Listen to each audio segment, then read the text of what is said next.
milieu des sables dorés de la nécropole de Dahchour, où l'éternité semble figée dans la pierre, se dressent deux géants d'une perfection absolue.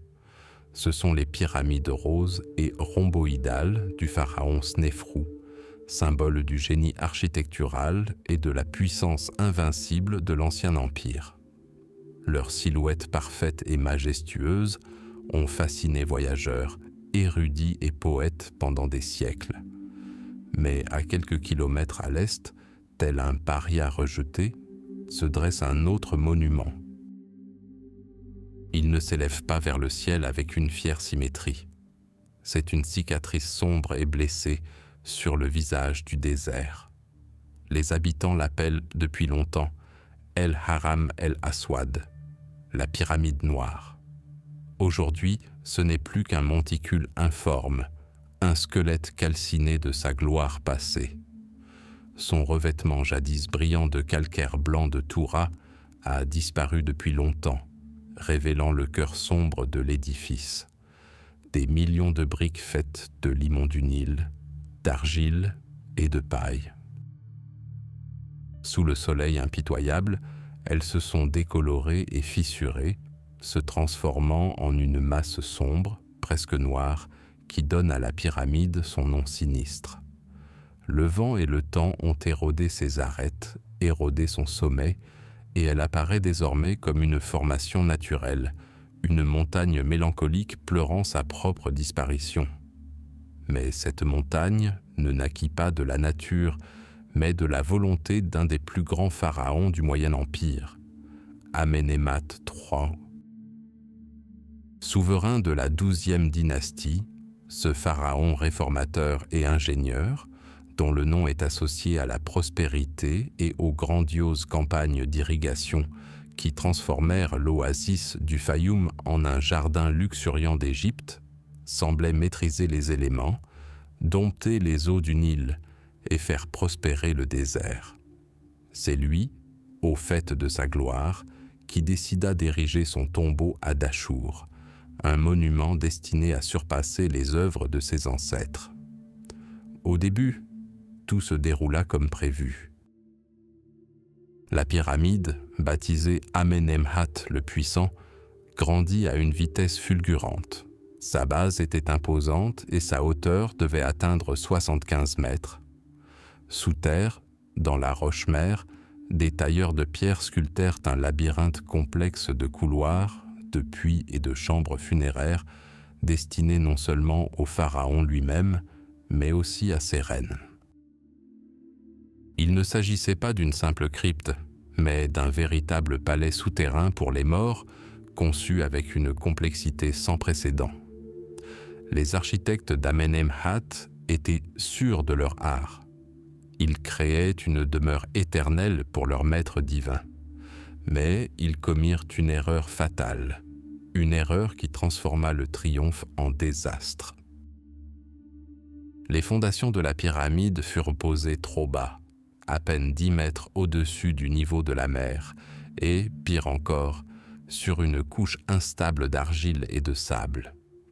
Les eaux souterraines du Nil, source intarissable de l'Égypte, devinrent un poison lent mais inexorable pour la pyramide.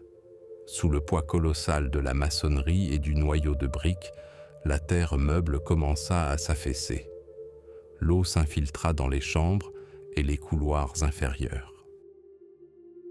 Les premières fissures apparurent dans les murs des chambres souterraines. Puis, elles se propagèrent à travers toute la pyramide. Pour les bâtisseurs antiques, c'était un véritable cauchemar. Leur création, symbole d'éternité, était en train de mourir avant même d'être achevée. La catastrophe se déroulait sous leurs yeux. 15 ans seulement après le début de la construction, les travaux furent précipitamment abandonnés. Amenemhat III, puissant pharaon, fut contraint de se rendre à l'évidence et d'abandonner son œuvre à son sort. Il dut se faire construire une nouvelle pyramide, moins ambitieuse, à Awara, laissant le monument de Dahchour comme un gigantesque témoignage de l'orgueil et des erreurs de jugement humaines. Pendant des millénaires, la pyramide noire sombra dans l'oubli. Pilée dans l'Antiquité, ses dalles de parement furent dérobées pour de nouvelles constructions et son pyramidion, la pierre de granit gris qui la couronne, fut retrouvée quasiment intacte à sa base, jamais hissée jusqu'à son sommet. Pour les générations d'Égyptiens suivantes et les rares voyageurs, elle n'était qu'une étrange colline sombre parmi ses voisines plus célèbres. Ce n'est qu'au XIXe siècle que des esprits européens curieux se tournèrent à nouveau vers Dachour. Les premiers explorateurs, tels que John Perring et Karl Lepsius, cartographièrent les ruines, mais ne tentèrent pas sérieusement de les pénétrer. Ce massif en ruines semblait trop inaccessible. Tout bascula en 1894, lorsqu'une expédition archéologique française, menée par Jacques de Morgan, arriva au pied du monument oublié. Ces hommes étaient déterminés. Ils ne voyaient pas seulement un amas de décombres, mais un secret bien gardé. Ils comprirent que, malgré l'échec du projet, il s'agissait toujours d'un tombeau royal conçu pour l'un des pharaons les plus influents. Et bien qu'Amenemhat lui-même n'y ait trouvé pas le repos éternel, mais une profonde déception, les sépultures de ses épouses, des trésors intacts et surtout des réponses aux questions qui tourmentaient encore les historiens, pouvaient encore y demeurer. Que recelait ce monument au désespoir et aux espoirs brisés? Quels secrets ces couloirs inondés et effondrés abritaient-ils? Les archéologues se tenaient au seuil d'un mystère scellé moins par la volonté des prêtres que par la nature et le temps eux-mêmes. Et ils étaient prêts à défier ces deux forces. Pour percer le mystère qui se cache au cœur de la pyramide noire, il nous faut d'abord comprendre l'homme qui en ordonna la construction. Son nom est Amenemhat III, sixième pharaon de la 12e dynastie, un souverain dont le nom devint synonyme de prospérité et de puissance au Moyen Empire. Son règne ne fut pas une ère de grandes conquêtes et de guerres sanglantes, mais un âge d'or de paix, de stabilité et de prouesses techniques sans précédent. Pendant 46 ans, son trône fut inébranlable, son pouvoir absolu. Il était bien plus qu'un pharaon guerrier. Il était un pharaon bâtisseur, un souverain dont la volonté transforma le paysage même de l'Égypte. Amenemhat III hérita d'un pays déjà à l'apogée de son développement. La richesse de la Nubie rayonnait vers le nord, et les routes commerciales vers l'Asie étaient ouvertes et sûres. Mais le pharaon ne se contentait pas de maintenir l'ordre, ses ambitions allaient plus loin. Il jeta son dévolu sur la vaste oasis négligée du Fayoum, un bassin de terre fertile alimenté par le capricieux lac Mérida. Là où ses prédécesseurs n'avaient vu que marécages et végétation sauvage, Amenemhat entrevit une opportunité. Il lança un projet d'irrigation colossal, comparable par son ampleur à la construction des pyramides de Gizeh. Des canaux furent creusés, des barrages et des écluses construits, et un système complexe de gestion de l'eau fut mis en place. Le pharaon ne se contenta pas d'assécher une partie du lac, il le dompta, transformant des milliers d'hectares de terres arides en la région la plus fertile d'Égypte. Le Fayoum devint le grenier du pays, la propriété personnelle du pharaon et un monument éternel à sa sagesse et à sa clairvoyance. Tout grand pharaon se devait de prévoir sa demeure éternelle, le lieu où son corps reposerait en attendant sa renaissance dans l'au-delà. Amenemhat III se révéla en cela un véritable novateur, mais aussi un homme obsédé par l'idée d'éternité. Il devint célèbre sous le nom de pharaon des deux pyramides, et ce surnom n'est pas qu'un simple épithète historique, il est la clé de compréhension de sa nature complexe. Il décida d'ériger son premier complexe funéraire, non pas dans une nécropole traditionnelle, mais aux abords de son cher Fayoum, à Hawara. Il ne s'agissait pas d'un simple projet de construction, mais d'une affirmation. La pyramide d'Hawara, bâtie en briques d'adobe et revêtue de calcaire blanc, représentait le summum du génie civil de son temps. Mais la véritable merveille du monde, qui fascinait les voyageurs de l'Antiquité, n'était pas le cône tronqué de la pyramide lui-même, mais son temple funéraire. Les Grecs, qui visitèrent l'Égypte des siècles plus tard, le nommèrent le labyrinthe. L'historien Hérodote, qui le vit de ses propres yeux, écrivit que le labyrinthe surpassait toutes les merveilles de la Grèce réunie, y compris les pyramides de Gizeh. C'était une structure colossale, censée abriter 3000 pièces, la moitié hors sol et l'autre moitié en sous-sol. Ces innombrables salles, passages, colonnades et cours étaient si complexes que, sans guide, un étranger s'y perdrait inévitablement et y périrait. Le labyrinthe était bien plus qu'un simple temple. Il était le centre administratif de toute l'Égypte, un symbole de l'unité du pays. Chaque province ou nome possédait son propre sanctuaire en son sein. Chef-d'œuvre architectural, incarnation de l'ordre et de la complexité, il était conçu pour émerveiller et inspirer l'admiration. Il semblait que Amenemhat se soit créé la demeure éternelle idéale, protégée, majestueuse et indissociable de son œuvre majeure, l'oasis du Fayoum. Et c'est là que commence le mystère principal. Pourquoi le pharaon qui a créé une telle merveille du monde avait-il besoin d'une seconde pyramide ?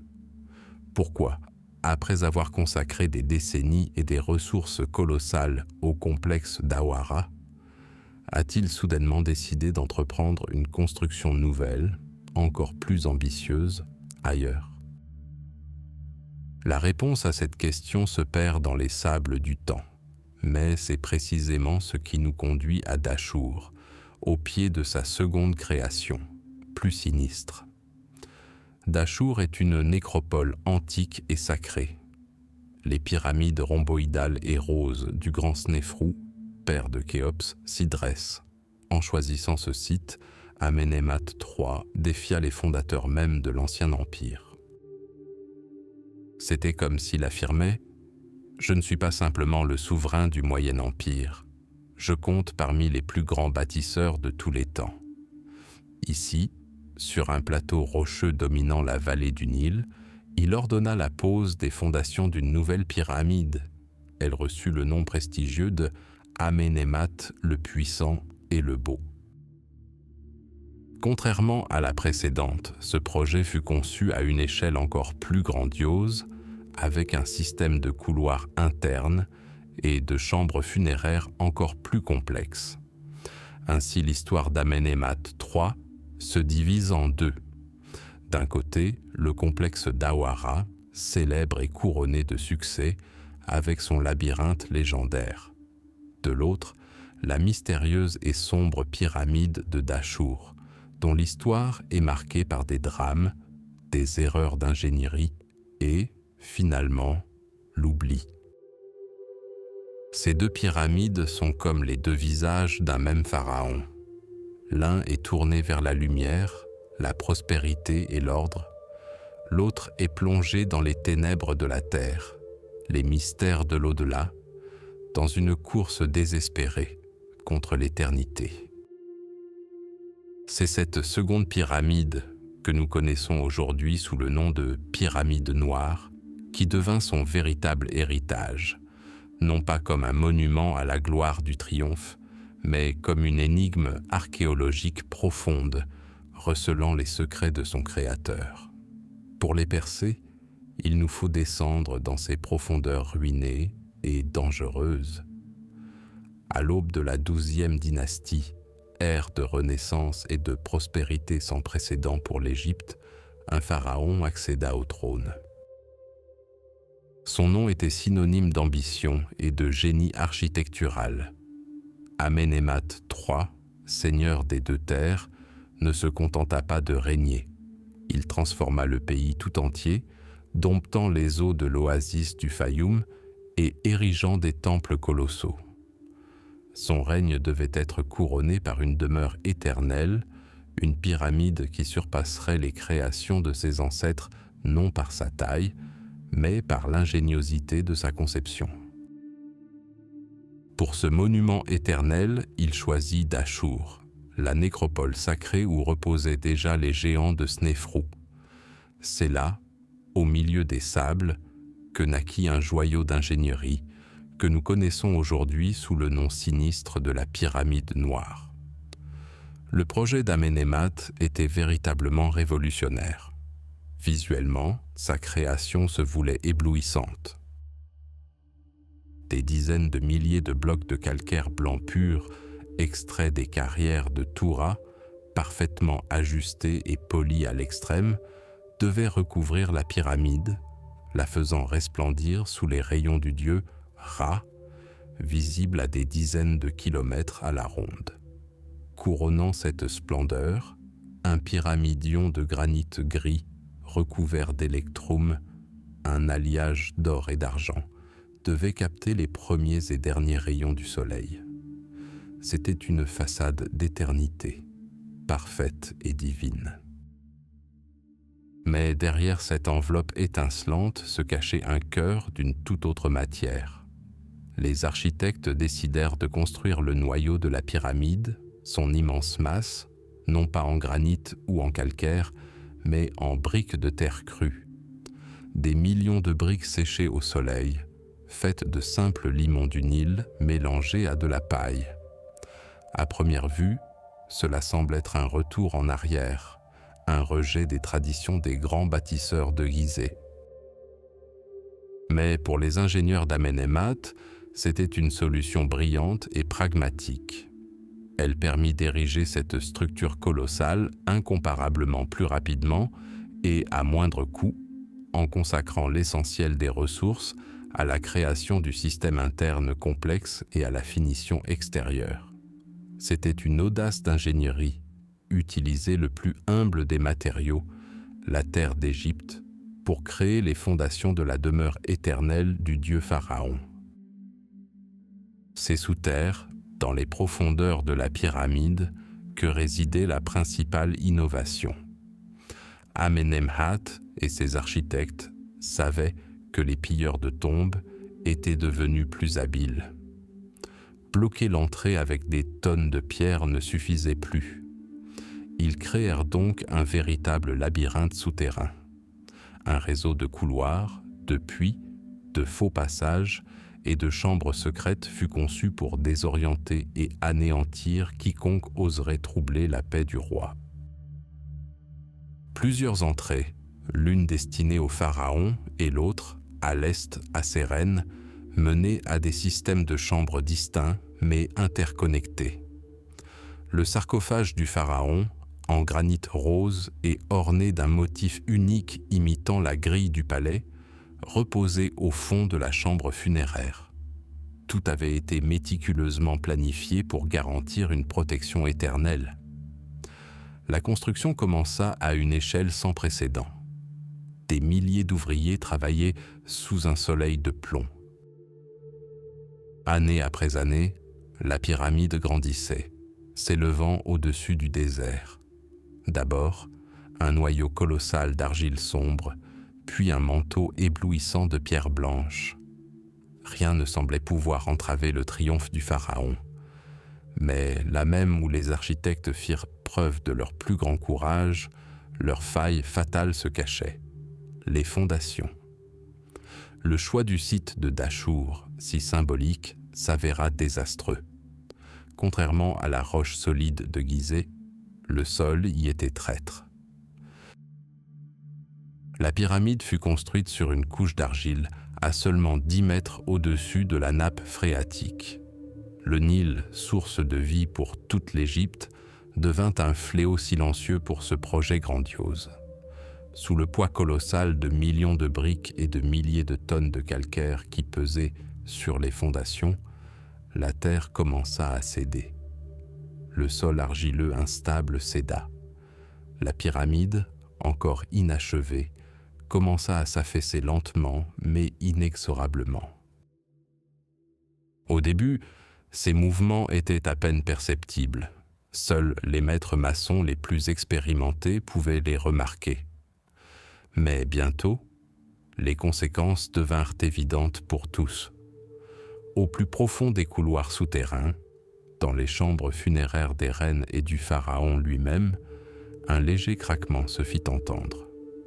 De fines fissures, semblables à des toiles d'araignée, commencèrent à apparaître sur les murs et les plafonds polis. Jour après jour, elles s'agrandissaient, se propageant sur la pierre comme de sinistres présages. L'eau du sol commença à s'infiltrer dans les niveaux inférieurs du labyrinthe, imprégnant l'air d'humidité et érodant les fondations du noyau de briques. Le monument, conçu pour durer éternellement, commença à se désagréger de l'intérieur avant même d'être achevé. Les architectes tentèrent désespérément de sauver leur œuvre. Ils renforcèrent les passages et les chambres avec d'imposantes poutres de cèdre du Liban et colmatèrent les fissures avec du plâtre. Mais c'était comme essayer de retenir une avalanche à main nue. La pression était trop forte et les fondations trop fragiles. La pyramide grinçait sous son propre poids. Chaque nouveau bloc soulevé la rapprochait dangereusement de l'effondrement. Le jour vint où Amenemhat III et ses architectes durent se rendre à l'évidence. Le projet, fruit de décennies de labeur et d'investissements colossaux, était voué à l'échec. La construction fut interrompue. Le pyramidion resplendissant ne trouva jamais sa place au sommet. Le pharaon fut contraint de trouver une nouvelle sépulture et fit construire une seconde pyramide, plus modeste, à Awara. L'édifice abandonné de Dachour demeura debout, monument silencieux témoignant d'un projet grandiose et d'une erreur fatale. Au fil du temps, son revêtement blanc fut pillé pour d'autres constructions, révélant un noyau sombre et affaissé de briques d'argile. La pluie et le vent achevèrent son œuvre dans un sol instable, transformant ce chef-d'œuvre raté en un amas noir informe. Ainsi l'audace de l'ingénierie se mua en tragédie, et la pyramide, qui aurait dû resplendir de blancheur, reçut le nom de ses cendres, la pyramide noire. Son histoire n'est pas un récit de vie éternelle, mais un avertissement. Même la volonté des plus grands pharaons est impuissante face au jugement silencieux de la terre elle-même. Vue de l'extérieur, la pyramide noire offre un spectacle désolant, un monticule informe et délabré, ravagé par le temps et l'homme. Elle semble n'être qu'un monument à l'échec, le témoignage d'un grand projet réduit en poussière. Mais ce n'est qu'une illusion, la première et la plus importante tromperie du pharaon Amenemhat III. La véritable merveille de son tombeau, son secret le plus profond et son arme principale, ne se cachent pas à la surface, mais profondément sous terre, dans une obscurité impénétrable. Pour comprendre les motivations des créateurs de cet édifice, il faut saisir une vérité simple. Tout le vaste système de passages souterrains n'a pas été conçu pour guider le pharaon vers l'au-delà, mais pour le tenir à l'écart du monde des vivants. Ce n'était pas simplement un passage vers un tombeau, c'était un labyrinthe mental créé dans un seul but, désorienter, épuiser et anéantir quiconque oserait troubler la paix du souverain. Les archéologues, pénétrant pour la première fois dans ces ténèbres, découvrirent une architecture de la folie. Contrairement à toutes les coutumes de l'Ancien Empire, l'entrée était dissimulée, non pas au nord, mais à l'est, sous le mur du temple. Ce seul fait constituait un défi à la tradition et le premier obstacle pour les brigands habitués aux méthodes conventionnelles. La descente était un voyage aux enfers. D'étroits couloirs en pente menaient toujours plus profondément dans les profondeurs du plateau de Dachour. Les parois, revêtues de calcaire d'une blancheur aveuglante, créaient un jeu d'ombres et de lumières étranges à la lueur des torches, déformant les proportions et désorientant. L'air devint lourd, vicié, imprégné d'une odeur d'éternité et de pierre. Chaque pas résonnait bruyamment, comme un écho à travers les tunnels sans fin, annonçant l'invasion de gardiens invisibles. Les explorateurs comprirent vite que la logique n'avait pas sa place ici. Les couloirs serpentaient et se ramifiaient, tels les pensées d'un dieu fou, conçu délibérément pour désorienter et briser la volonté. Certains passages menaient à des chambres richement décorées, mais complètement vides, des leurres destinées à donner de l'espoir aux voleurs, à les inciter à gaspiller un temps et des efforts précieux pour finalement les laisser bredouilles. D'autres couloirs s'arrêtaient brusquement face à un mur nu. C'étaient des impasses désespérées.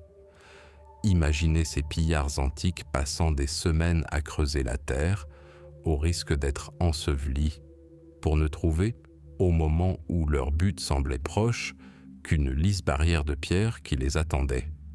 Mais le pharaon ne se contentait pas d'une simple complexité.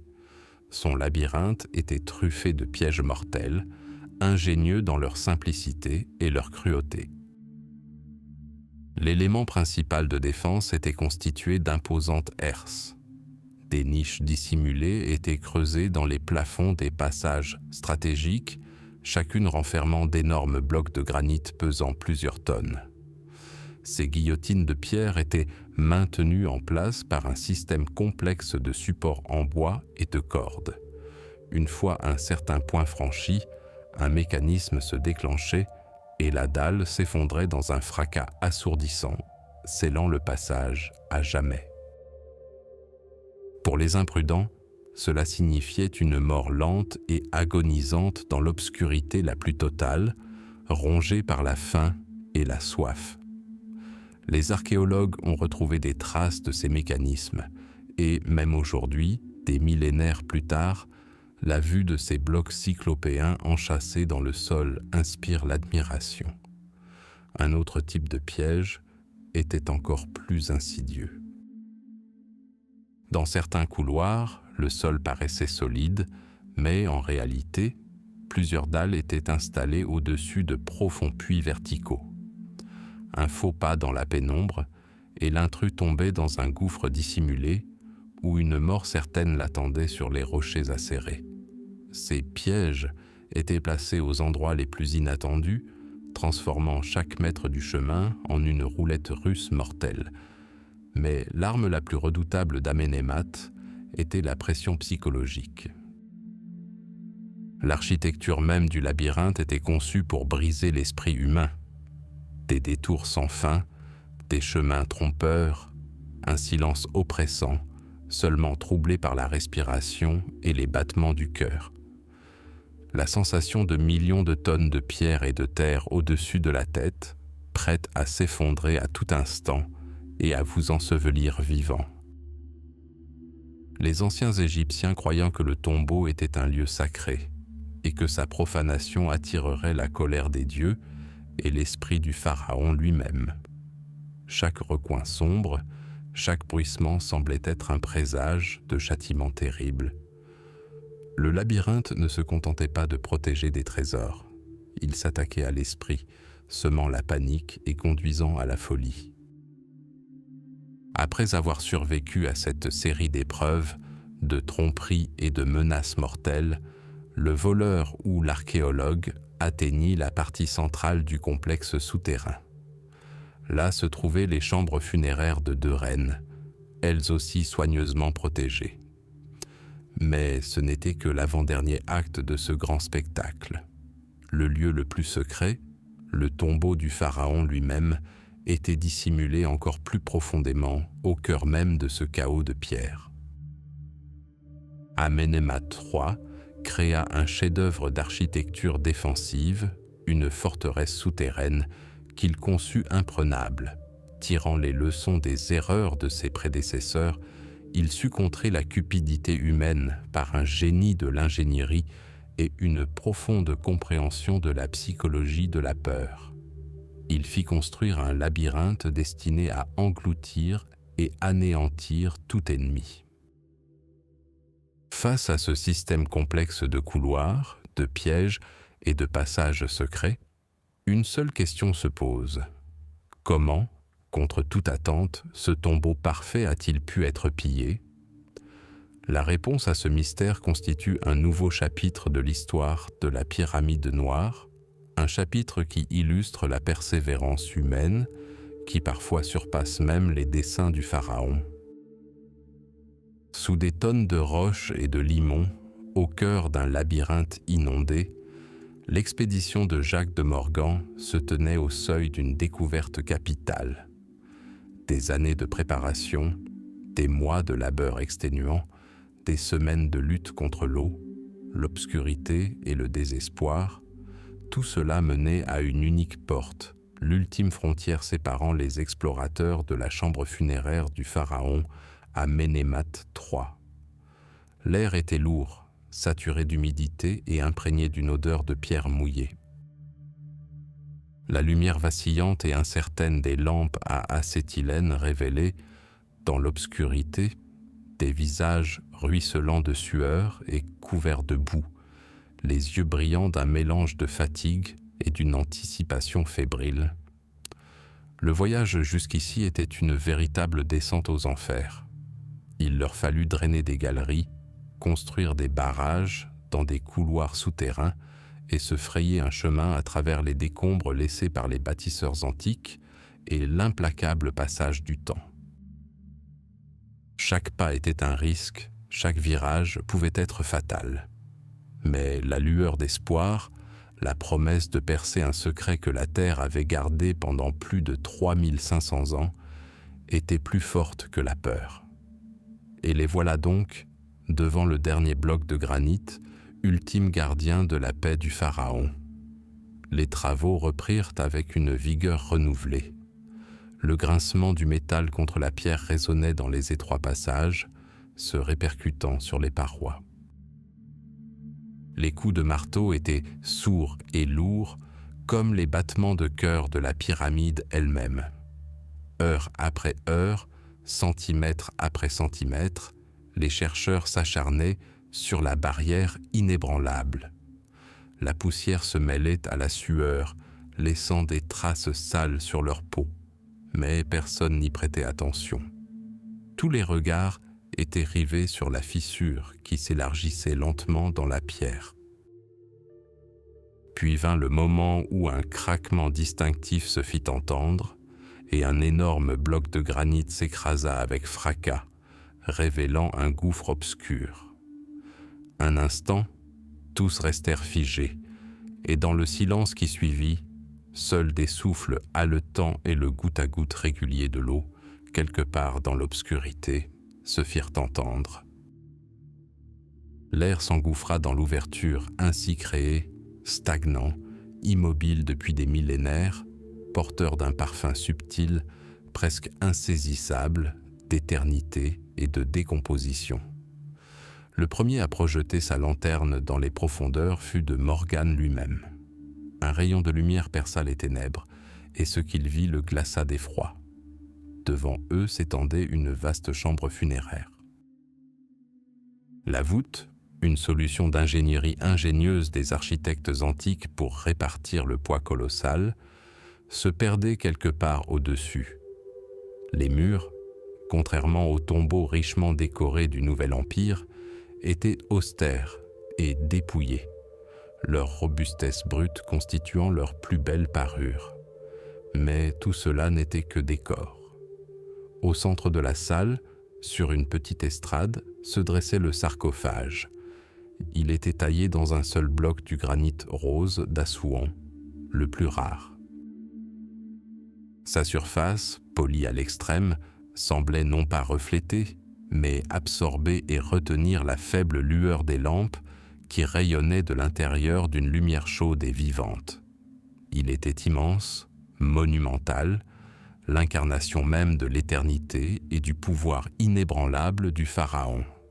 Ces lignes simples et parfaites témoignaient du savoir-faire exceptionnel des tailleurs de pierre. Sur les côtés courait une fine et gracieuse inscription de hiéroglyphes glorifiant le roi et énumérant ses titres. De Morgan, penché, parvint à déchiffrer le nom du trône. Nimahatra, appartenant à la justice de Ra. Il n'y avait plus aucun doute, il l'avait trouvé.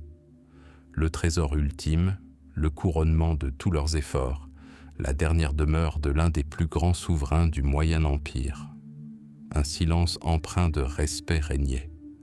On pénétrait lentement dans la chambre, craignant de troubler la paix qui y régnait depuis des millénaires. On examinait le sol et les murs, découvrant des fragments d'objets funéraires et des restes de vases canopes, réceptacles destinés à contenir les entrailles du défunt.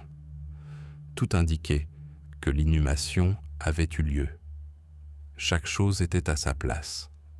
Il ne restait plus que l'essentiel, regarder à l'intérieur du sarcophage et contempler la dépouille incorruptible de celui qui avait fait construire ce tombeau grandiose. La partie la plus cruciale et la plus délicate du travail commença. Le couvercle du sarcophage, pesant plusieurs tonnes, était solidement fixé à sa base. À l'aide de leviers, de treuils et d'une force incroyable, les ouvriers commencèrent à le faire glisser. Le grincement des pierres contre les autres produisait un frisson. La tension était à son comble. Chacun imaginait ce qui se cachait sous cette dalle de granit, des linceuls de lin décomposés, un masque funéraire en or, des insignes royaux, la momie du pharaon elle-même, conservant les traits d'un homme ayant vécu il y a près de 4000 ans. Le couvercle glissa lentement, interminablement lentement. 1 centimètre, puis un autre. Une ouverture suffisamment grande permit de jeter un coup d'œil à l'intérieur. De Morgan, tremblant d'excitation, approcha la lampe de l'ouverture. Son visage, éclairé par en dessous, demeurait impénétrable. Il gardait le silence. Les secondes s'étirèrent en une éternité. « Qu'y a-t-il, monsieur ?» demanda sans pouvoir s'empêcher l'un de ses assistants. De Morgan se redressa lentement, le visage empreint d'une stupéfaction absolue et écrasante. Il s'écarta, faisant signe aux autres de regarder. Un à un, les archéologues s'approchèrent du sarcophage et jetèrent un coup d'œil à l'intérieur. Et la même émotion se lisait sur chacun de leurs visages, un mélange de choc et d'amère déception. Le sarcophage était vide, absolument, immaculément vide. Son sol et ses murs, polis à l'éclat miroitant de l'extérieur, étaient d'une pureté absolue. Pas une poussière, pas un éclat d'os, pas un lambeau de linceul, rien, seulement de la pierre froide et silencieuse. Comme si ce magnifique berceau de pierre, créé pour le sommeil éternel d'un roi puissant, n'avait jamais accueilli son propriétaire. C'était impossible, inconcevable. Le tombeau n'avait pas été pillé, les lourds blocs de granit qui scellaient les passages étaient toujours en place. Les scellés, bien qu'endommagés par le temps et l'eau, semblaient intacts. Pour soulever le couvercle du sarcophage dans l'Antiquité, des pilleurs auraient dû déployer un effort titanesque, à l'instar de l'expédition de Morgan, laissant des traces qui n'existaient pas. Un flot de questions s'abattit sur les chercheurs stupéfaits.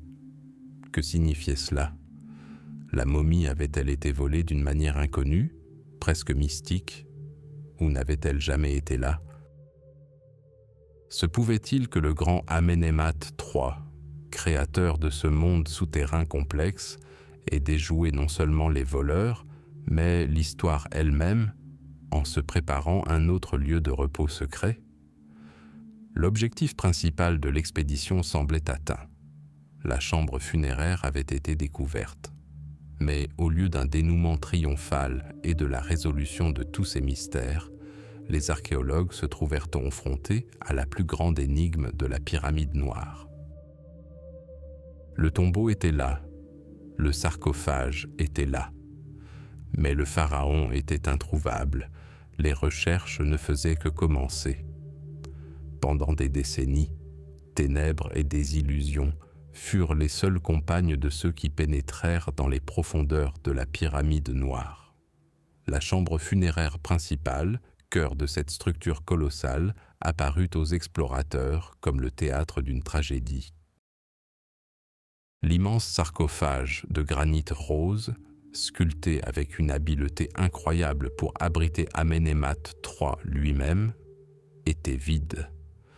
Profané et brisé, il était béant, témoin silencieux d'un sacrilège antique. L'eau s'infiltrant par les fissures du calcaire emplissait les couloirs et les chambres, transformant le tombeau du pharaon en un cachot froid et inondé. Il semblait que la pyramide ait complètement échoué dans sa mission première, protéger son souverain dans son voyage vers l'éternité. L'histoire de ce lieu semblait achevée. C'était l'histoire d'un échec, d'un projet grandiose anéanti par le temps et la cupidité humaine. Mais l'histoire de l'archéologie s'écrit avec persévérance. En 1894, une expédition française menée par Jacques de Morgan, homme à la volonté inébranlable et au sens scientifique aigu, travaillait à Dachour.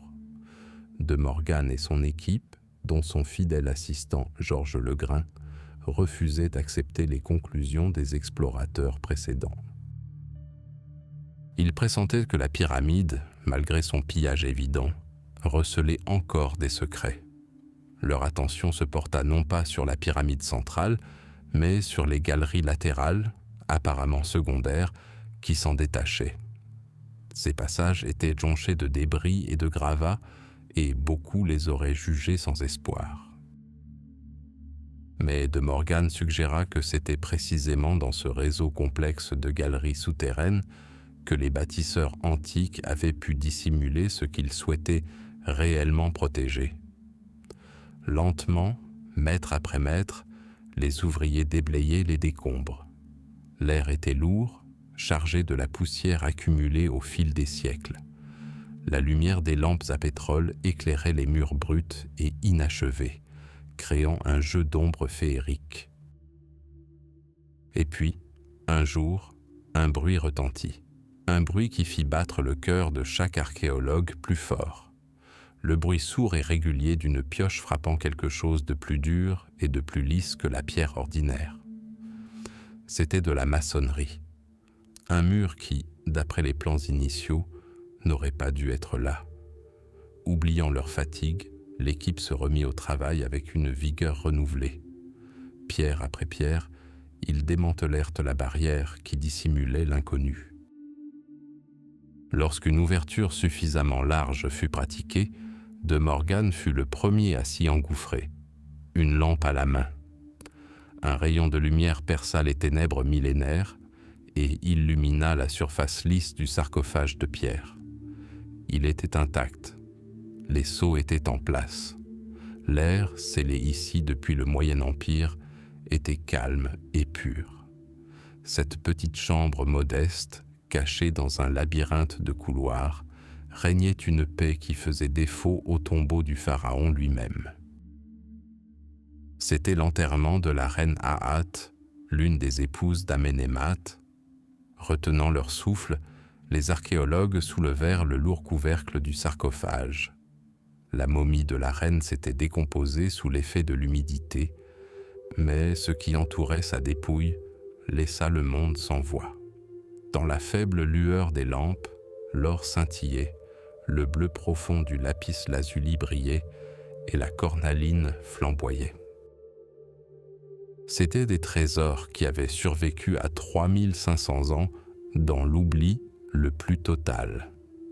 Parmi les objets découverts figurait un magnifique pectoral, un ornement de poitrine, portant le nom d'Amenemhat III et représentant le pharaon sous les traits d'un griffon terrassant les ennemis de l'Égypte. Diadème, collier, bracelets et anneaux de cheville étaient disposés à leur place, comme si la reine les avait revêtus la veille, se préparant à son repos éternel. À proximité se trouvait un coffre canope en albâtre contenant des vases pour les entrailles, ainsi que des armes cérémonielles et des coffrets incrustés. La qualité de chaque objet était exceptionnelle.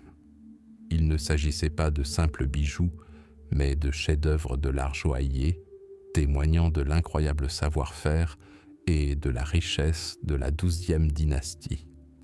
La découverte était sensationnelle. Pour la première fois depuis longtemps, une sépulture royale intacte du Moyen Empire avait été mise au jour. Mais la chance, lorsqu'elle sourit, est souvent généreuse. Encouragé par ce succès, De Morgan ordonna une exploration plus approfondie de la même galerie. Et son intuition était juste. À quelques mètres seulement du tombeau de la reine Aat, une autre chambre scellée fut découverte. L'histoire se répétait, mais l'enthousiasme était intact. Le second tombeau, que l'on pense être celui de la reine Kenemet Nefer Hedjet Weret, était lui aussi parfaitement intact. Une fois de plus, le monde a pu admirer des trésors à couper le souffle. 2 magnifiques diadèmes ont été découverts, dont l'un était une délicate structure en or ornée de rosettes et de rubans fluides sertis de pierres semi-précieuses.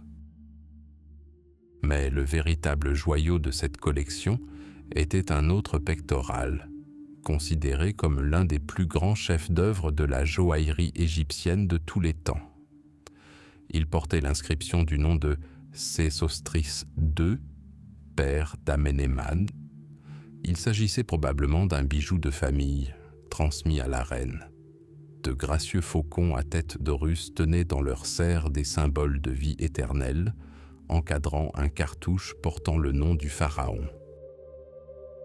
Et c'est là, dans le silence poussiéreux des galeries souterraines, que le plus grand paradoxe de la pyramide noire apparut. Le tombeau du puissant pharaon, roi de Haute et Basse-Égypte, pour lequel cette structure gigantesque avait été érigée, était dévasté et inondé. Son repos éternel était brutalement troublé. Pendant ce temps, à quelques dizaines de mètres de là, dans des chambres modestes et soigneusement dissimulées, ces reines reposaient, entourées d'une splendeur immaculée. Leurs trésors, leur paix, leur passage dans l'au-delà étaient préservés. Pourquoi ? Comment les pilleurs, qui ont pénétré au cœur même de la pyramide et ouvert le sarcophage massif de granit du pharaon, ont-ils pu ignorer ces sépultures ? Simple coïncidence ou plan machiavélique des prêtres et architectes de l'Antiquité? Le pillage du tombeau royal était-il une diversion préméditée? Un écran de fumée destiné à dissimuler ce qui était véritablement caché? La pyramide noire, qui semblait n'être qu'une simple histoire d'échecs et de défaites, s'est soudain muée en un mystère complexe et à multiples facettes, où le tombeau du pharaon n'était peut-être qu'un appât dans un jeu d'une ampleur inouïe. La découverte de De Morgan n'a pas seulement offert au monde des trésors inestimables, elle a aussi soulevé des questions inédites et fascinantes pour les historiens. Pendant des siècles, la pyramide noire demeura comme un reproche silencieux adressé à son créateur. Un amas de briques brisées et de fragments de calcaire, symbole d'un échec colossal, monument à des ambitions démesurées et à des erreurs d'ingénierie. Le temps et les pilleurs semblaient avoir fait leur œuvre, ne laissant derrière eux que les ruines de la grandeur d'Amenémat III. Les anciens voleurs qui pénétrèrent dans le tombeau peu après l'inhumation emportèrent sans doute tout ce qui avait de la valeur. Pour les premiers égyptologues du XIXe siècle, ce monticule de décombres présentait peu d'intérêt. Que pouvait-il bien trouver là où la nature et la cupidité humaine s'étaient liguées pour tout détruire? Mais sous le chaos, sous des couches de sable et de décombres, à l'ombre de l'échec colossal du pharaon, une autre histoire se cachait. Une histoire que la pyramide a préservée, non grâce à sa puissance, mais malgré sa destruction. Le premier à s'aventurer dans ce chaos fut l'archéologue français Jacques de Morgan à la fin du XIXe siècle. Son équipe, se frayant un chemin à travers des couloirs effondrés et des voûtes précaires, cherchait la voie principale, le chemin menant à la chambre funéraire d'Amenemhat. Mais la terre de Dachour leur réservait une surprise. Au nord de la pyramide principale, au sein de son complexe funéraire, des ouvriers découvrirent par hasard un puits vertical, absent de tous les plans. Il ne s'agissait pas d'une entrée de pilleurs, elle était soigneusement scellée. Le souffle coupé, les archéologues entamèrent leur descente. Une descente non seulement sous terre, mais aussi dans le temps lui-même, dans une capsule intacte vieille de 3000 ans. Une modeste chambre funéraire les attendait en contrebas, mais ce qu'elle recelait plongea le monde de l'égyptologie dans un profond émerveillement. Là se dressait un sarcophage, et à côté, dans un coffret de bois, l'un des plus grands chefs-d'œuvre de l'art égyptien antique. Des ténèbres, éclairées par la lueur vacillante des lanternes, émergea une figure grandeur nature. Un gardien de l'éternité en bois, sculpté avec un réalisme saisissant. Ses yeux, incrustés de cristal de roche et d'albâtre, scrutaient les siècles d'un calme vibrant, presque hypnotique. Sur sa tête était fixé le hiéroglyphe K, 2 bras levés, symbole de vitalité et du double spirituel de l'homme. C'était la statue K du roi Or-Aouibre, pharaon de la XIIIe dynastie qui régna un demi-siècle après Amenemhat. Souverain oublié, il trouva sa dernière demeure à l'ombre des ruines de son illustre prédécesseur, et c'est précisément cet oubli qui le sauva des pilleurs. Son tombeau était quasiment intact. Le masque d'or avait été dérobé, mais les sceptres, les vases et la statue elle-même demeuraient, témoins de son court règne. La pyramide noire, n'ayant pas réussi à protéger son propriétaire, devint malgré elle la gardienne de la mémoire d'un autre roi. Mais Dachour n'avait pas encore livré tous ses secrets. De Morgan comprit que si un autre pharaon était enterré ici, les tombeaux des membres de la famille d'Amenemhat devaient se trouver à proximité. Son équipe poursuivit le dégagement des galeries souterraines menant à la chambre funéraire royale. Et ils firent une découverte qui dépassa toutes leurs espérances.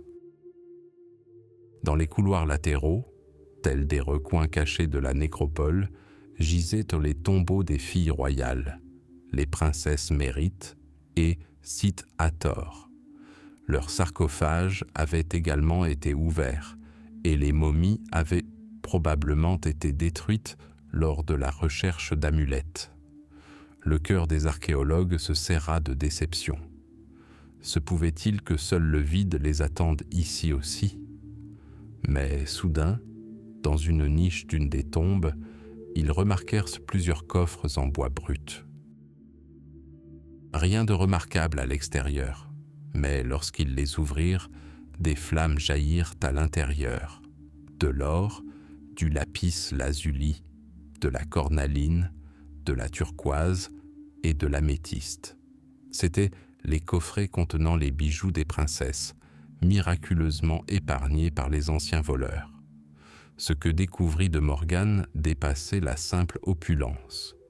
C'était le summum de la joaillerie du Moyen Empire. Colliers ras du cou, bracelets élégants, ceintures incrustées et diadèmes. Le joyau de la collection était l'ornement pectoral de Sit Hathor. Une scène entière était enchâssée dans une monture en or ajouré, sertie de pierres semi-précieuses. Le pharaon, Amenemhat III, sous les traits d'un sphinx, foulant aux pieds les ennemis de l'Égypte. Chaque élément, chaque ligne était exécuté avec une telle précision et une telle grâce qu'il semblait être l'œuvre non de l'homme, mais des dieux.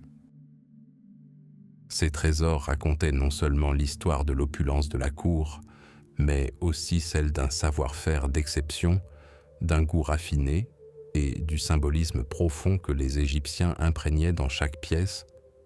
Et pourtant, la question principale demeurait sans réponse. Qu'en était-il du grand Amenemhat lui-même? Après s'être frayé un chemin à travers les décombres, les archéologues atteignirent enfin sa chambre funéraire, le cœur de la pyramide.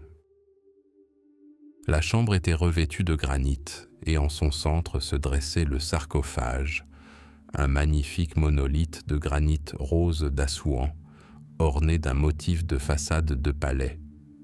Il était vide. L'imposant couvercle avait été soulevé, révélant le vide même qu'ils s'attendaient à trouver. Les pilleurs avaient accompli leur tâche avec méticulosité. Mais même ici, au cœur du pillage, le destin offrit aux archéologues un dernier cadeau. À côté du sarcophage se trouvait un vase canope taillé dans le même granit, et il était intact. À l'intérieur, dans leur niche, reposaient 4 vases canopes en albâtre contenant les organes internes embaumés du pharaon. C'était tout ce qui restait du corps terrestre de l'un des souverains les plus puissants d'Égypte. Une trace infime, mais incroyablement personnelle et précieuse, un lien direct avec l'homme qui avait érigé ce monument gigantesque, mais tragique. Les trésors de la pyramide noire se révélèrent bien différents de ceux que l'on imaginait. Il ne s'agissait pas d'un simple tombeau rempli de l'or du roi, mais d'une mosaïque d'objets découverts sous les décombres. Un pharaon oublié, trouvant la paix dans l'ombre d'un autre, les richesses inestimables de princesses sauvées par hasard, et un fragment intime d'Amenemhat lui-même, ayant survécu à des siècles de chaos et de destruction. La pyramide, effondrée sous son propre poids, devint paradoxalement la gardienne idéale. Sa destruction créa un labyrinthe où des trésors, bien plus variés et étonnants que tout chercheur d'or du pharaon n'aurait pu l'imaginer, furent perdus et préservés. Au milieu du chaos des ruines, parmi des millions de briques émiettées, les archéologues étaient hantés par un sentiment d'inachevé. C'était comme s'ils lisaient un grand roman dont la dernière page, la plus cruciale, avait été arrachée. La pyramide, même dans son état déplorable, était une structure colossale, mais elle était dépourvue de sommet. Il lui manquait cet élément qui transformait une montagne de pierre en symbole sacré, en escalier vers les étoiles. Ils cherchèrent son âme, et ils la trouvèrent. En 1900, au pied oriental de la pyramide noire, là où se dressait jadis un temple funéraire, une expédition d'archéologues français, dégageant des dépôts de sable vieux de plusieurs siècles, fit une découverte incroyable. Le bord d'une pierre parfaitement lisse, polie comme un miroir, émergea de la terre. Noir comme la nuit nubienne, ces lignes parfaites contrastaient fortement avec le monde de ruines et de délabrement qui l'entourait. C'était là, le pyramidion, la pierre de la couronne, destinée à orner le grand tombeau d'Amenemhat III. La découverte fut stupéfiante. Devant les scientifiques se dressait un monolithe de granit sombre, pesant 4,5 tonnes et culminant à près d'1,50 m. Son état était quasi parfait. Si le corps de la pyramide avait succombé au temps, se fissurant et s'affaissant, son sommet, son cœur, protégé par les sables de Dachour, demeurait intact, comme s'il avait été érigé la veille. C'était une capsule temporelle, renfermant la quintessence de la foi, du pouvoir et de l'espoir de l'un des plus grands pharaons du Moyen Empire. Mais le véritable trésor ne résidait ni dans la forme, ni dans la matière. Le véritable trésor était le message gravé sur ces 4 faces. Il ne s'agissait pas d'une simple sculpture décorative. C'était un manifeste théologique, un hymne à l'éternité, figé dans la pierre. Chacune des 4 faces du pyramidion arborait une image complexe à plusieurs niveaux. À son sommet, s'élevant vers le ciel, planait un disque solaire ailé, symbole sacré du dieu Ra, créateur de toutes choses, source éternelle de lumière et de vie. C'était un signe de protection divine, la preuve que le sommet même du monde était protégé par le soleil. En dessous se trouvait l'élément le plus fascinant et le plus puissant, 2 yeux immenses et mystiques. Il ne s'agissait pas de simples yeux, mais des Ujjais sacrés, les yeux omniscients du dieu Horus, symbole de protection, de guérison et de pouvoir royal. Mais ici, il revêtait une signification encore plus profonde. À travers ses yeux, le pharaon lui-même, identifié au Dieu, devait contempler son royaume depuis l'éternité. C'était son regard, tourné simultanément vers le monde des vivants et le monde des dieux. La pyramide s'animait, elle s'ouvrait à la vue. De cette hauteur vertigineuse, Amenemhat pouvait voir le lever et le coucher du soleil, les crues du Nil et les routes caravanières, ses sujets et ses ennemis. Il devenait le gardien éternel de sa terre. Sous les yeux figuraient les noms et titres du pharaon, inscrits dans des cartouches royaux, roi de Haute et Basse Égypte, Nimahatra, fils de Ré, Amenemhat, qu'il vive éternellement. C'était une affirmation de sa légitimité, de son autorité terrestre et divine. Mais même ces titres officiels n'étaient qu'un prélude à l'essentiel, à l'incantation pour laquelle toute chose avait été créée. Enfin, tout en bas, une ligne de hiéroglyphes révélait le dessin caché de toute cette structure gigantesque. On pouvait y lire « Le visage du roi Nimahatre est révélé afin qu'il puisse contempler le Seigneur de l'horizon traversant le ciel, afin qu'il puisse faire resplendir le Dieu, le Seigneur de l'horizon, sous la forme de Ra. » Une autre version de l'inscription proclamait « L'âme d'Amenemhat, fils de Ra, est plus élevée que la hauteur d'Orion, et elle s'unit au Douat. » C'était ni plus ni moins qu'une formule pour l'immortalité. Le pyramidion était un point de transition, un portail. Au moment où les premiers rayons du soleil levant effleuraient sa surface polie, il était censé s'illuminer d'une lumière aveuglante. Cet éclat était un signal pour l'âme du pharaon, le signe que le chemin du ciel était ouvert. Contemplant la beauté de Ra, sa résurrection quotidienne, l'âme d'Amenemhat était elle-même censée renaître et rejoindre le cycle éternel du soleil, voguant avec lui sur le fleuve céleste dans une barque de millions d'années. Imaginez ce concept dans toute sa splendeur. Une pyramide noire, revêtue de calcaire d'une blancheur immaculée, s'élevant vers le ciel bleu d'Égypte.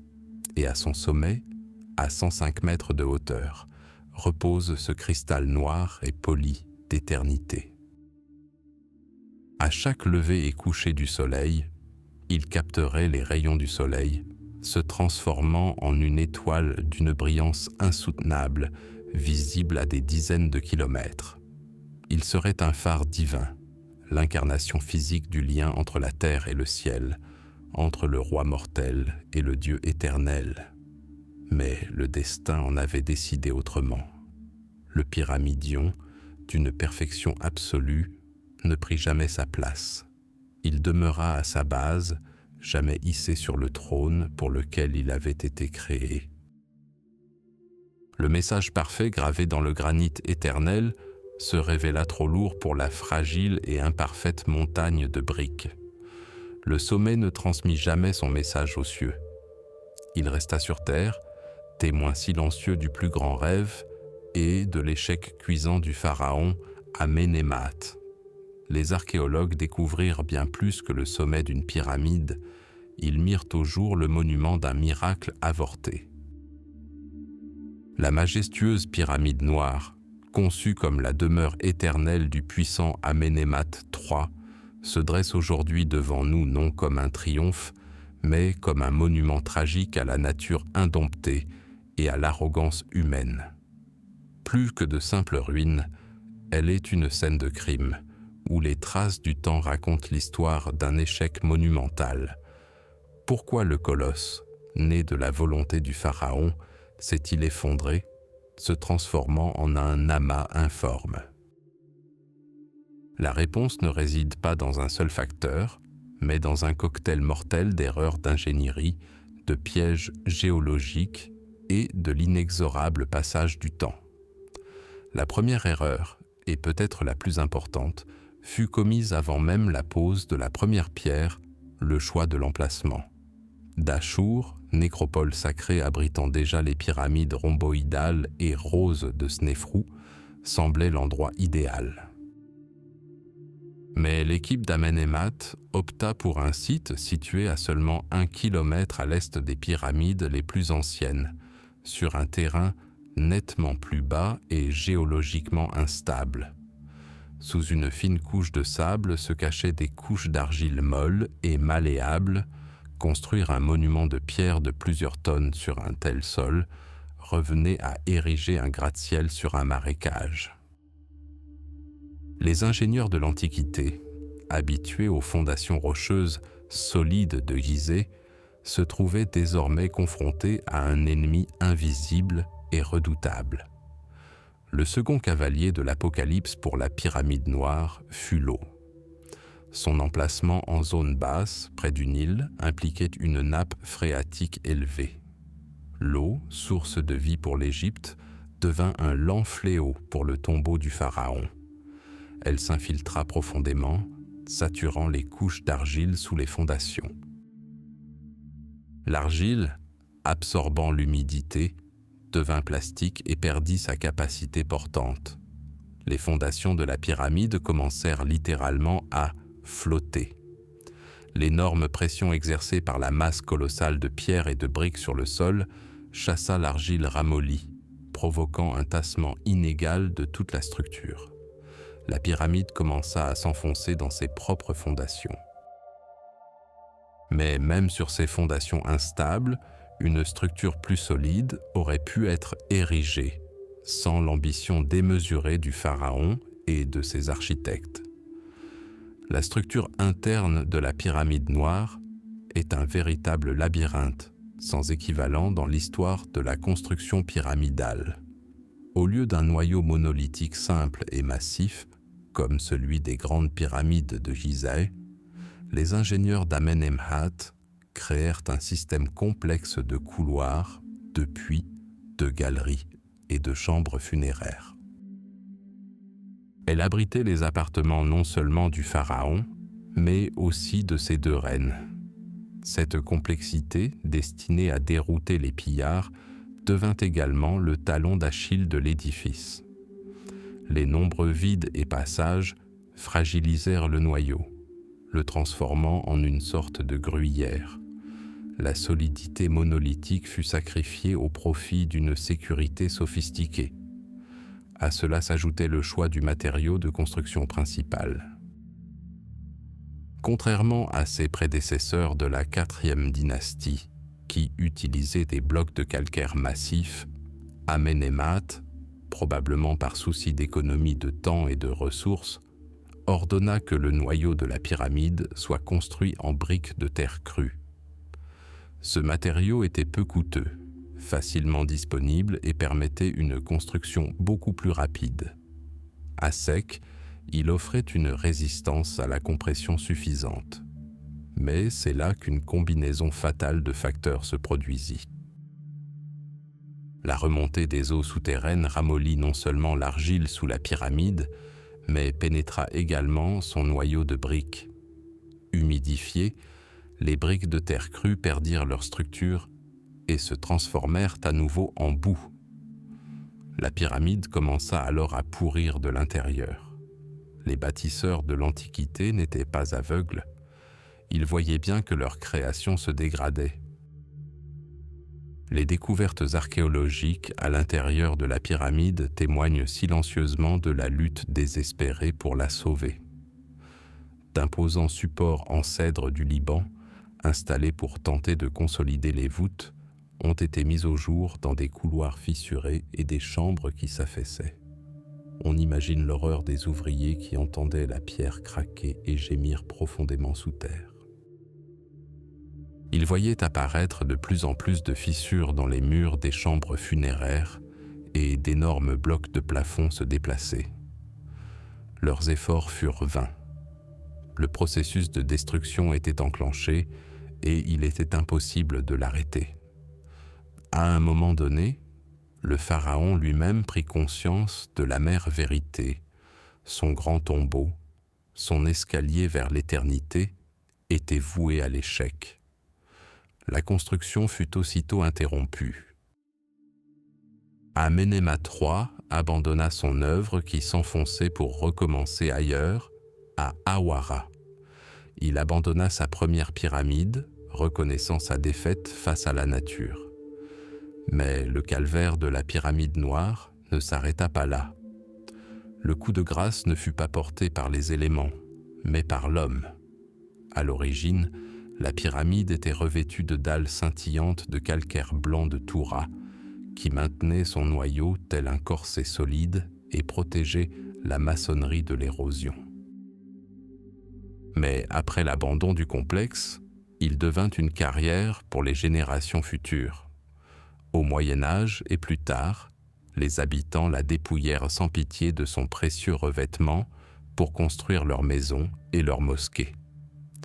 Ils dépouillèrent le géant blessé de sa dernière défense, sa peau. Privé de cette armure, le noyau d'adobé fut laissé à lui-même face au vent, à la pluie et au soleil brûlant. L'érosion acheva ce que l'eau et l'argile avaient commencé. Au fil des siècles, elle transforma les faces jadis austères de la pyramide en ce monticule sombre, affaissé et presque informe que nous voyons aujourd'hui. Ainsi, suite à un concours de circonstances fatales, un emplacement malheureux, les effets dévastateurs de l'eau, un agencement intérieur excessivement complexe et des économies de matériaux, le projet grandiose se transforma en un désastre majeur. La pyramide noire ne devint pas une demeure éternelle pour le pharaon, mais une leçon éternelle pour tous les bâtisseurs futurs. Une leçon qui rappelle que même la volonté divine d'un souverain est impuissante lorsqu'elle défie les lois fondamentales de la physique et de la géologie. Le XIXe siècle touchait à sa fin et l'égyptologie était en pleine effervescence. De grands noms, Champollion, Lepsius, Mariette, étaient déjà entrés dans la légende. Tous les regards se tournaient vers les majestueux géants de pierre de Gizeh et de Saqqara, les temples de Luxor et les tombeaux de la vallée des rois. Et là, dans la partie sud de la nécropole de Dachour, se dressait une colline silencieuse, noircie par le temps et le deuil. Ce qui restait de la pyramide d'Amenemhat III était considéré comme un monument irrémédiablement perdu. La plupart des égyptologues passaient devant sans y jeter un regard distrait. Ce n'était pas une pyramide, mais un amas de débris, brûlés par le soleil et mis en pièces par les pillards de l'Antiquité. Il semblait qu'elle ait déjà livré tous ses secrets au vent et au sable. Mais en 1894, un homme porteur d'une perspective différente arriva sur le plateau de Dachour. Il s'appelait Jacques de Morgan. Ce n'était ni un philologue classique, ni un historien penché sur des papyrus. De Morgan était ingénieur, géologue, un homme d'action doté d'un esprit vif et pragmatique. Il voyait la pyramide noire non comme une ruine irrémédiablement perdue, mais comme un défi d'ingénierie complexe, une capsule temporelle scellée qu'il fallait ouvrir non seulement à la pelle, mais aussi avec logique. Il ne percevait pas le chaos, mais une structure dissimulée sous les décombres. Les travaux commencèrent. L'équipe de Morgan, composée de centaines d'ouvriers locaux, creusa le versant sud de la colline. Ils ne cherchaient pas l'entrée principale, connue et pillée depuis longtemps. De Morgan, ingénieur des mines expérimenté, savait que la structure complexe devait receler de nombreux passages et grottes cachées. Il recherchait des anomalies, des traces que les anciens pillards auraient pu manquer. Jour après jour, les ouvriers déblayaient les décombres, renforçaient les voûtes au risque d'être ensevelis vivants sous des milliers de tonnes de briques de terre crue et de calcaire.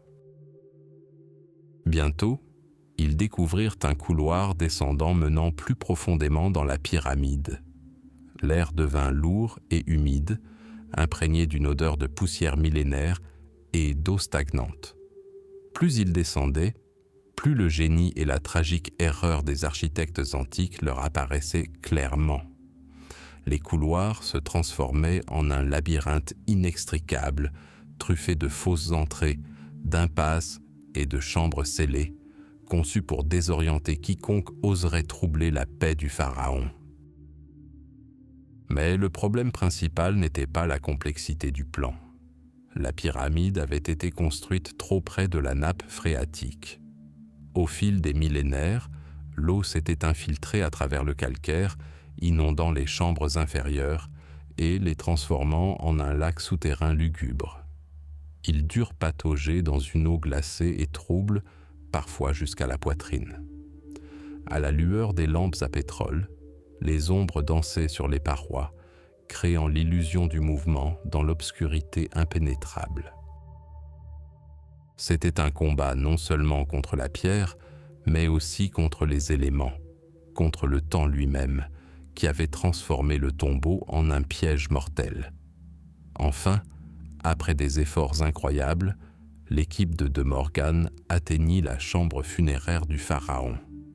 Devant eux se dressait un sarcophage majestueux en granit rouge d'Assouan, orné de motifs complexes à la manière d'une façade de palais. L'espoir était palpable.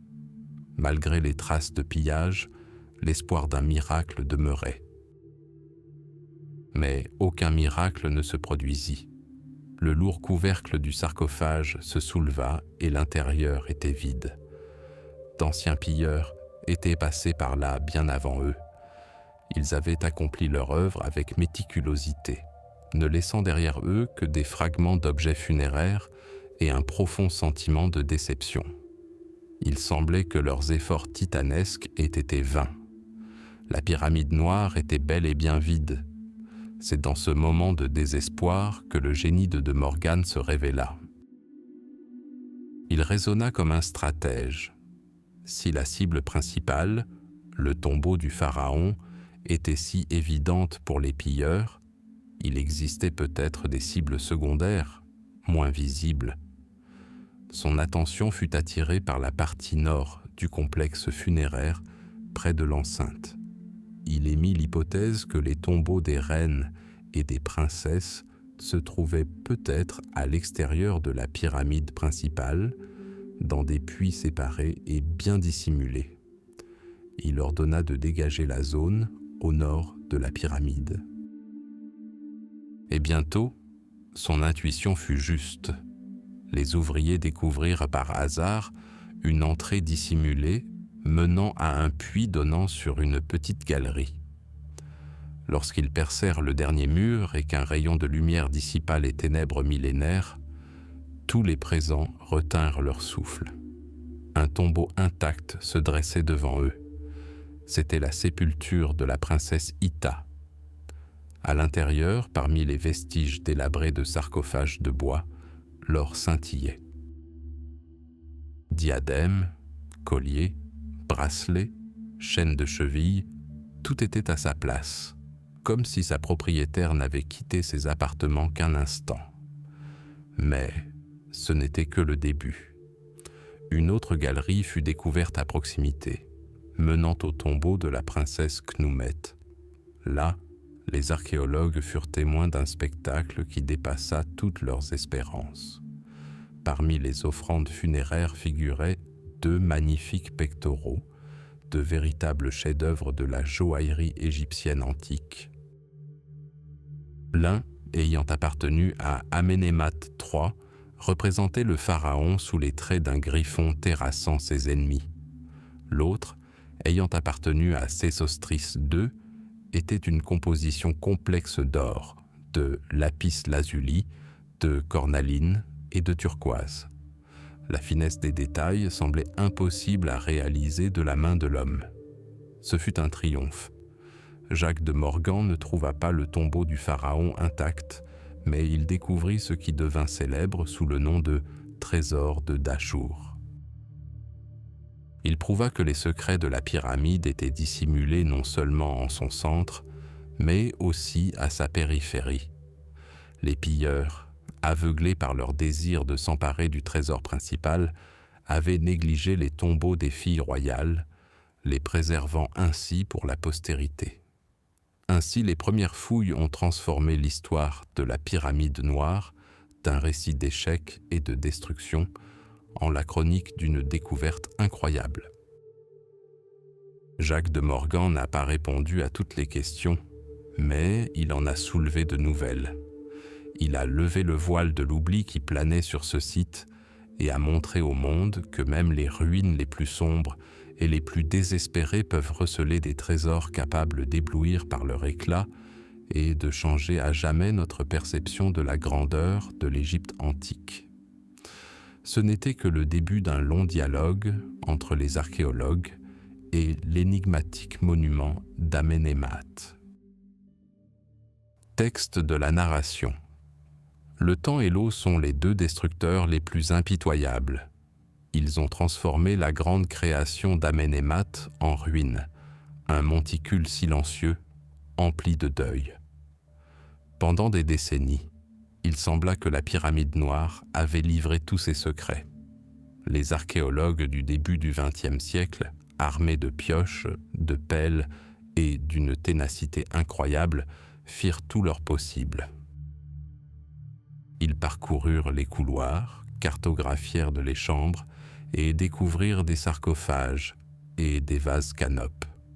Mais ils atteignirent une limite fixée non par les bâtisseurs antiques, mais par la nature elle-même, des voûtes effondrées, des tonnes de roches et la montée incessante des eaux souterraines qui inondaient les niveaux inférieurs. Le secret du pharaon, semblait-il, était à jamais enfoui sous le poids de son propre échec. Et si nous vous disions que la science moderne détient les clés capables d'ouvrir des portes restées closes depuis des millénaires, et si un regard neuf sur les ruines antiques était possible, non pas à travers l'oculaire d'un théodolite, mais grâce à un écran d'ordinateur analysant des données invisibles à l'œil nu. Le XXIe siècle a doté l'archéologie d'un arsenal qui aurait semblé de la pure magie aux prêtres de l'Antiquité. Et cet arsenal est désormais mis au service de la nécropole de Dachour. Le géoradar, ou radar à pénétration de sol, est la première technique à entrer en jeu. Imaginez un appareil qui envoie des ondes radio profondément dans le sol, comme s'il effectuait une échographie de la structure rocheuse de la pyramide. Ces ondes traversent les couches de briques et de calcaire, mais sont réfléchies par les vides, les variations de densité du matériau et les structures cachées. Une carte fantomatique de ce qui se cache sous terre apparaît sur l'écran de l'opérateur. Pour la pyramide noire, il ne s'agit pas simplement de technologie, c'est une révélation. Le balayage par géoradar peut retracer un réseau complexe de couloirs bien au-delà des zones dégagées. Il peut mettre en évidence des anomalies, peut-être des passages scellés oubliés par les bâtisseurs eux-mêmes, ou, plus intrigant encore, des chambres inconnues, coupées du réseau principal de passage. C'est comme une radiographie révélant des fractures et des cavités cachées dans les os d'un géant antique. Émergeant des profondeurs vers le ciel, un autre outil se révèle, l'archéologie satellitaire et la technologie LIDAR. Le balayage laser aéroporté, capable de retirer les couches de sable et de végétation, crée un modèle 3D du terrain d'une précision incroyable. Pour Dachour, cela signifie l'opportunité de contempler l'ensemble du complexe funéraire tel qu'il était conçu à l'origine. Les contours disparus des routes pavées menant à la pyramide, les vestiges des temples et les caractéristiques du campement des ouvriers apparaissent. La pyramide elle-même, désormais mesurable au millimètre près, se révèle non pas comme un simple amas de décombres, mais comme un système d'ingénierie complexe dont les déformations et l'affaissement peuvent être analysés pour comprendre précisément quand et pourquoi la catastrophe est devenue inévitable. Nous ne voyons pas une ruine, mais le drame d'une erreur de calcul d'ingénierie figée dans le temps. Mais la technologie la plus extraordinaire, celle qui va tout changer, nous vient des profondeurs de l'espace, la tomographie muonique. Imaginez une pluie, non pas d'eau, mais de particules élémentaires appelées muons, créées dans la haute atmosphère lorsque les rayons cosmiques entrent en collision avec les atomes d'air. Ces particules imprègnent tout sur Terre, y compris nous et les imposantes structures rocheuses. En traversant des matériaux denses comme le calcaire ou le granit, certains muons sont absorbés, mais s'ils rencontrent un vide, une pièce ou un couloir caché, ils le traversent sans encombre. En plaçant des détecteurs ultrasensibles autour et à l'intérieur de la pyramide, les scientifiques peuvent collecter ces particules pendant des mois, créant ainsi une carte de densité de l'ensemble de la structure. C'est cette technologie qui a permis de découvrir le fameux grand vide de la pyramide de Khéops, et elle représente le principal espoir pour résoudre l'ultime mystère d'Amenemhat III. Et si le système complexe de couloirs menant au tombeau des reines n'était qu'une brillante diversion? Et si le pharaon, voyant son œuvre s'effondrer et se remplir d'eau, avait ordonné la création d'une chambre funéraire secrète et totalement isolée au cœur même de la pyramide, dans la partie qu'il pensait devoir rester intacte? La tomographie muonique est notre unique chance de sonder le cœur même de la pyramide noire, sans déranger la moindre pierre. C'est l'occasion de découvrir ce que les pilleurs n'ont pu trouver, ce que la nature elle-même a dissimulé aux archéologues. Chaque jour de fonctionnement des détecteurs ajoute un pixel à la carte de l'inconnu. Et quelque part sur cette carte, une ombre pourrait apparaître, l'ombre d'un vide qui révélera la véritable demeure du puissant pharaon de la 12e dynastie. Toutes ces données, radars à pénétration de sol, lasers et détecteurs de muons, sont fusionnées pour créer un jumeau numérique de la pyramide. En réalité virtuelle, les archéologues peuvent désormais parcourir les couloirs inondés, jeter un œil derrière les murs effondrés, pivoter et analyser la structure d'une manière inédite. Ils ne cherchent ni or ni joyaux. Ils cherchent la réponse à la question ultime. Amenemhat III a-t-il été vaincu par son projet ambitieux? Ou son chef-d'œuvre final a-t-il finalement fonctionné? Et sa momie repose-t-elle intacte, protégée non seulement par des malédictions, mais aussi par les lois de la physique des particules? Les technologies modernes ont transformé l'archéologie d'une étude du passé à une véritable enquête où les indices ne sont plus des tessons de poterie et des hiéroglyphes, mais des flux de données et des anomalies énergétiques. La pyramide noire, que l'on croyait morte et vaincue, commence à parler. Et pour la première fois en près de 4000 ans, nous sommes prêts à écouter, prêts à entendre son ultime et plus important secret. Début du bloc, le temps règne en maître sur la nécropole de Dachour. Au milieu des sables dorés où s'élèvent les majestueuses créations de Snéfrou, une sombre blessure se dessine dans le désert. Un monticule affaissé et délabré, jadis la pyramide noire d'Amenémat III. À première vue, c'est un monument à la défaite, un monument incapable de supporter le poids de ses ambitions et qui a succombé à l'assaut des eaux souterraines. Mais c'est ici, dans les ruines d'un dessin grandiose, que l'archéologie a écrit l'un des chapitres les plus captivants de l'histoire de l'égyptologie. Ce n'est pas l'histoire d'or ni celle d'un tombeau intact. C'est l'histoire d'un héritage tissé de secrets dévoilés et de mystères persistants. Le chemin menant au cœur de la pyramide s'avéra bien plus qu'une simple descente dans les ténèbres, un véritable voyage au cœur de l'esprit d'un architecte brillant et paranoïaque.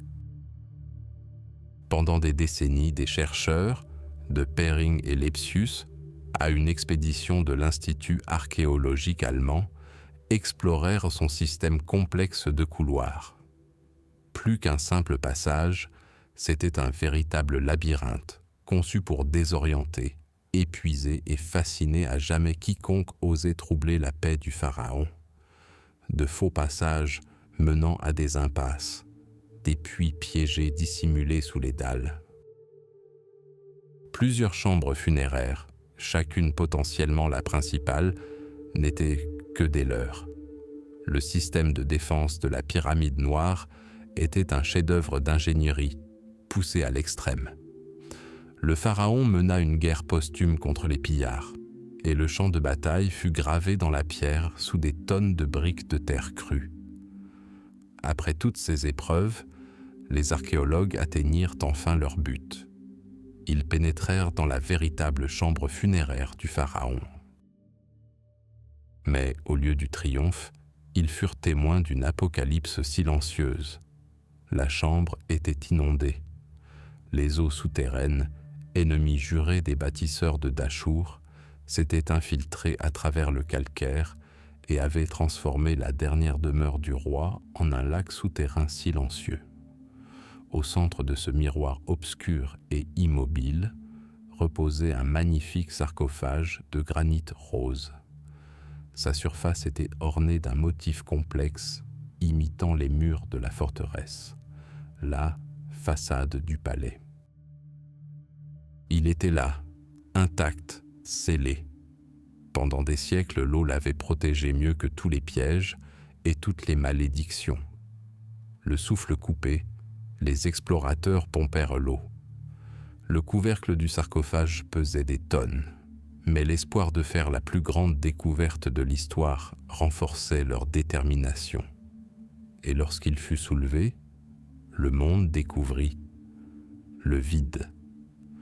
Le sarcophage, intact, parfaitement scellé au cœur d'un labyrinthe impénétrable, était vide. Pas de momie, pas la moindre trace d'offrande funéraire, juste un filet d'eau au fond. Le mystère de la pyramide noire s'était mué en une énigme insoluble. La grande forteresse était protégée par le néant. Mais était-ce une défaite? Non. La pyramide commença à livrer ses secrets, morceau par morceau, comme si elle partageait à contre-cœur des fragments de sa gloire passée. Non loin du sommet effondré, on découvrit l'un des artefacts les plus emblématiques du Moyen Empire, le pyramidion. La calotte de pierre qui couronnait la pyramide, son âme rayonnante, était faite de granit noir poli. Des textes sacrés et un soleil ailé étaient sculptés dans ses facettes, et en dessous, une paire d'yeux. Les yeux du pharaon, destinés à contempler éternellement le dieu, Ra se levant. Cette découverte nous a permis de voir à quel point cette structure devait être éblouissante à son apogée, lorsque ses dalles de calcaire blanc et lisse captaient les rayons du soleil et que son sommet noir brillait sur le ciel bleu d'Égypte. Et ce n'est pas tout. Des tombes de reines et de princesses ont été découvertes dans la partie nord de la pyramide. Contrairement à la tombe du roi, certaines étaient intactes.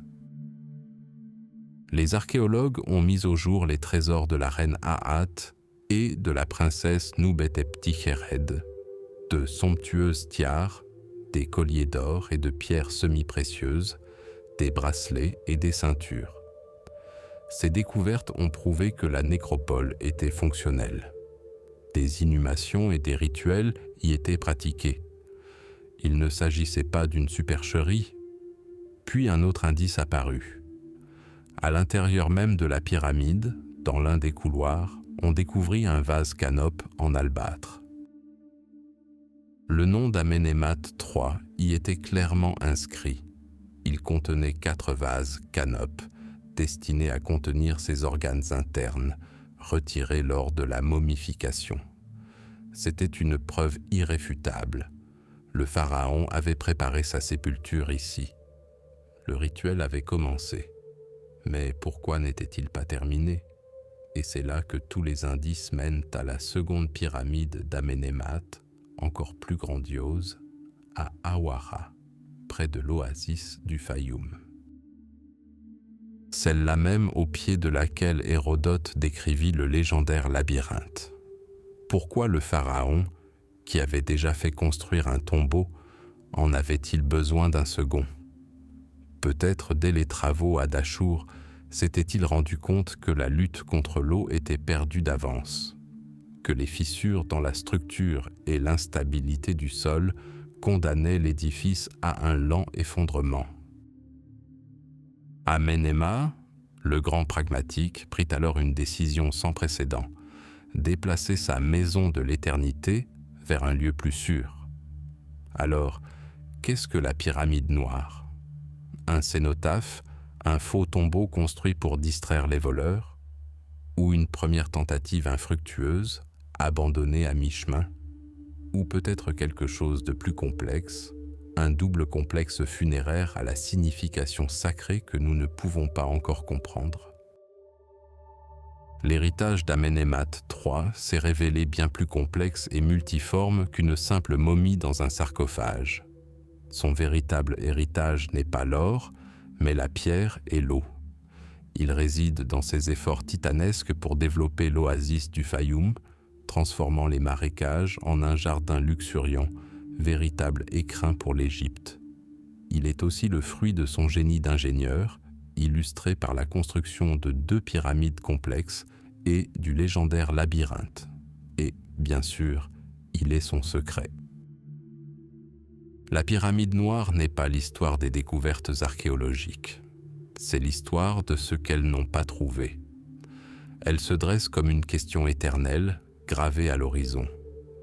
Elle nous enseigne que la grandeur ne se limite pas au succès, mais englobe aussi l'ampleur du projet, l'audace de défier la nature et la mort elle-même.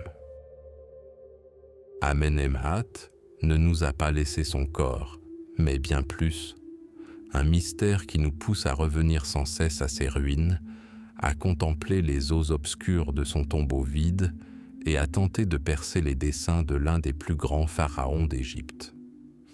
Le sable et le temps ont érodé la pierre, mais ils n'ont pu anéantir l'idée.